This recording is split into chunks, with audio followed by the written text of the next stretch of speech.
Selamat berjumpa kembali Bapak Ibu, Saudara-saudari umat beriman terkasih dalam Tuhan. Salam sehat berlimpah berkat. Hari Senin tanggal 19 Agustus 2024, saya Romagus CSSR mengajak saudari-saudara merenungkan kutipan Injil Matius bab 19 ayat 16 sampai 22. Terdengarkan sabda Tuhan. Dalam nama Bapa dan Putra dan Roh Kudus. Amin. Pada suatu hari ada seorang datang kepada Yesus dan berkata, "Guru, perbuatan baik apakah yang harus kulakukan untuk memperoleh hidup kekal?" Yesus menjawab, "Apakah sebabnya engkau bertanya kepadaku tentang apa yang baik? Hanya satu yang baik. Jika engkau ingin masuk ke dalam hidup, turutilah segala perintah Allah." Kata orang itu kepada Yesus, "Perintah yang mana?"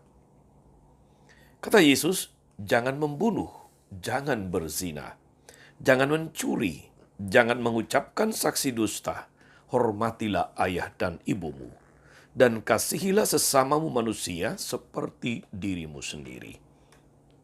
Kata orang muda itu, "Semuanya itu telah kuturuti, apalagi yang masih kurang?" Lalu Yesus berkata, "Jika engkau hendak sempurna, pergilah, jualah segala milikmu dan berikanlah itu kepada orang-orang miskin, maka engkau akan memperoleh harta di surga. Kemudian datanglah kemari dan ikutilah aku." Ketika mendengar perkataan itu, pergilah orang muda itu dengan sedih, sebab hartanya banyak. Demikianlah sabda Tuhan. Bapak Ibu, saudari-saudara umat beriman terkasih dalam Tuhan kita Yesus Kristus. Santo Ignatius Loyola, pendiri Serikat Yesus, dia membedakan antara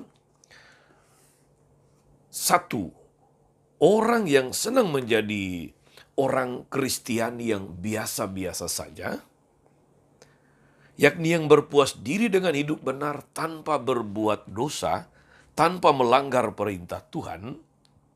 Dan yang kedua, orang yang tidak cepat berpuas diri dan mau menjadi orang Kristiani yang unggul dalam tanda kutip.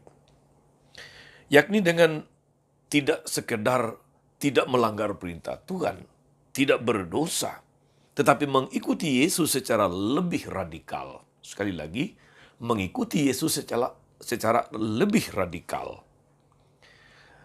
Dengan cara hidup miskin seperti Yesus yang miskin, tidak takut dihina atau dianggap bodoh atau rendah karena imannya, seperti Yesus yang telah lebih dahulu diperlakukan demikian. Kita masih bisa menambahkan banyak hal untuk orang Kristiani unggul versi Santo Ignatius Loyola ini.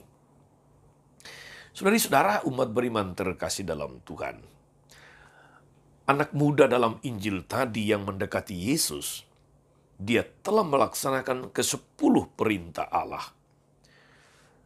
Dia telah memenuhi standar untuk menjadi orang Kristiani yang biasa. Dan hal itu pantas diapresiasi serta sudah cukup bagi dia untuk memperoleh hidup kekal. Namun, Yesus menantang orang muda ini. "Jikalau engkau hendak sempurna, jualah segala milikmu, berikanlah itu kepada orang miskin, kemudian ikutilah aku." Dan reaksinya kemudian mengejutkan. Dia pulang dengan sedih karena hartanya banyak. Orang muda seperti ini adalah orang yang baik, tetapi hatinya melekat pada hartanya. Di mana hartamu, di situ hatimu. Kalau anak muda itu ingin menjadi orang Kristiani yang unggul, dia harus berani hidup miskin seperti Yesus, mengikuti dia berkeliling mewartakan kerajaan Allah. Saudari dan saudara umat beriman terkasih dalam Tuhan, apa inspirasi atau pesannya untuk kita yang mendengarkan firman Tuhan itu pada masa ini? Yaitu bahwa kesalehan Kristiani tidak pernah bersifat melulu individual.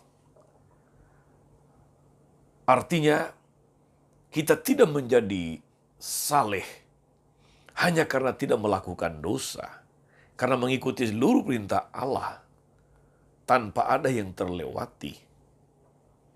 Karena sekali lagi, kesalehan Kristiani itu tidak melulu bersifat individual, melainkan selalu bersifat eklesial, bersifat sosial. Orang yang sungguh suci itu tidak pernah egois. Tidak pernah hanya memikirkan dirinya sendiri. Yang penting saya tidak jahat. Yang penting saya sudah menjadi orang baik. Yang penting bahwa setiap hari Minggu saya ke gereja. Itu tidaklah cukup menurut firman Tuhan hari ini. Sebab kasih akan Allah yang dimilikinya pasti mendorongnya untuk memberikan diri bagi pelayanan, memberi diri bagi sesama. Hidupnya tidak hanya untuk dirinya sendiri, tetapi hidupnya menjadi berkat bagi banyak orang. Kesalehan individual, saudara-saudari, walau tidak salah, namun belum sempurna jika belum menjadi berkat bagi sesama. Sekarang tinggal pilih saudara-saudari. Kita yang mendengarkan firman Tuhan hari ini, mau memilih menjadi orang Kristiani yang biasa-biasa saja, ataukah menjadi orang Kristiani yang unggul? Jika Anda ingin menjadi orang Kristiani yang biasa, tentu tidak salah. Tetapi itu tidak cukup. Jika Anda ingin menjadi orang Kristiani yang unggul, buatlah hidup Anda menjadi berkat bagi banyak orang. Itulah rahasia menjadi orang Kristiani yang unggul. Selamat beraktivitas hari ini saudara-saudari. Pastikan hidupmu, karyamu, pelayananmu hari ini menjadi berkat bagi banyak orang. Tuhan Yesus memberkati. Amin. Ya Tuhan yang penuh kasih, kami bersyukur atas firman-Mu yang membangun kesadaran kami untuk tidak menjadi orang Kristen yang biasa-biasa saja. Semoga kami tidak cepat berpuas diri karena tidak melanggar perintah-Mu, tetapi tergelitik, tersentuh untuk menjadi lebih sempurna dengan membuat hidup kami menjadi berkat bagi banyak orang. Terpujilah nama-Mu Tuhan sepanjang segala masa. Amin. Saudari-saudara sekalian, berkat Allah turun atas saudara-saudari, atas mereka yang kita doakan atau kita janjikan doa mereka yang sakit dan menderita segala rencana, karya dan pelayanan hari ini, Bapa dan Putra dan Roh Kudus. Amin. Tetap sehat dan teruslah menjadi berkat. Jangan lupa like, subscribe, nyalakan lonceng notifikasinya. Salam 52, Tuhan memberkati.